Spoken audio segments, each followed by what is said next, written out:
Chairman. Mr. Grasso. Chief, how are you doing today?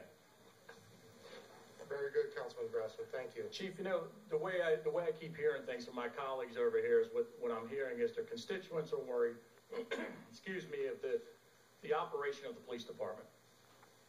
So I'm going to kind of, in my own John Grasso way, try to sum this up, that the people of Anne Arundel County don't have anything to worry about. All right? You said there's 655 police officers? Authorized strength, yes, sir. Do you talk to every one of those 655 police officers every day? No, sir, I don't. Okay.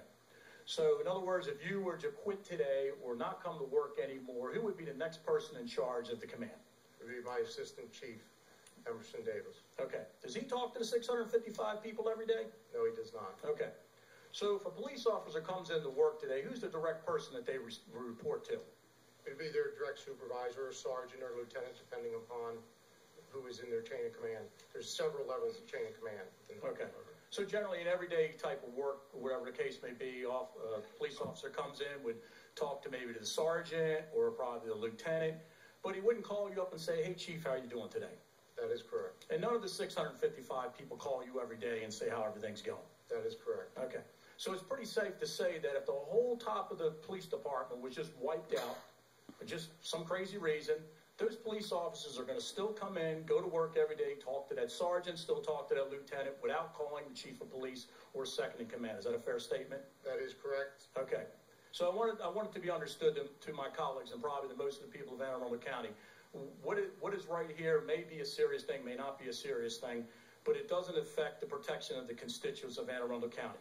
Because as you heard the chief testify, 655 people from the police office police officers do not talk to the chief every day, don't talk to the people underneath them. Matter of fact, they probably don't talk to most of the people in upper management. The people who they deal with are the sergeant and the lieutenant of that shift. And right now, I don't see a problem with the lieutenant or the sergeants that I'm aware of, unless some have been implicated or being brought into that witness. So I'd let the people of Anne Arundel County know that everything is going well here. Okay? Whatever the issue has with the chief, whatever that's something else. But as far as the protection of the people, they don't directly report to the police or the chief or upper management. And that's probably one of the things that it seems to be bothering some of my colleagues over here, is that the constituents seem to be worrying about. You know, is the whole police department going to fall apart? You know, who's going to come to that call, that 911 call? And the interesting part about government is that, and like I've said before, that, you know, the governor could disappear, and yet those county workers will still keep coming to work every day. They got to pay their bills.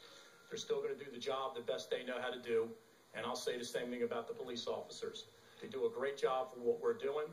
The chief, whatever goes the road, the chief goes down, or upper management, it's not going to change the quality of the police service that they're coming out. They're not going to come to work today and say, "I'm not going to do anything because we don't trust the chief of police or upper management." So I'd like to mention that everybody to keep that in mind, that the police will do the best job that they're currently doing. Thank you, Chief.